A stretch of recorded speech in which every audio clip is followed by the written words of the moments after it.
அம்மாவை சந்தோஷப்படுத்தல அல்லது நான் மற்றவங்களை சந்தோஷப்படுத்தல. ஏன்னா ஞானமுள்ள மகன் சந்தோஷப்படுத்தினான். ஞானம் இல்லாதவன் தாய்க்கு சஞ்சலமா இருக்கிறான். எப்ப பார்த்தாலும் சஞ்சலம்.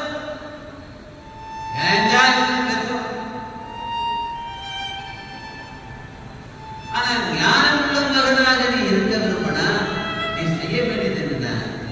யாவருக்கும் சம்பூர்ணமாய் கொடுக்கிற தேவனிடத்தில்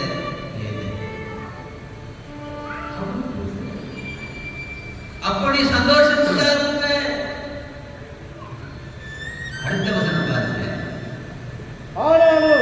ஆனால் அவன் எவ்வளவாகிலும் சந்தேகப்படாமல் விசுவாசத்தோட கேட்கிறவன் விசுவாசத்தோட கேளு, அப்பொழுது தேவன் அதை கொடுப்பார்.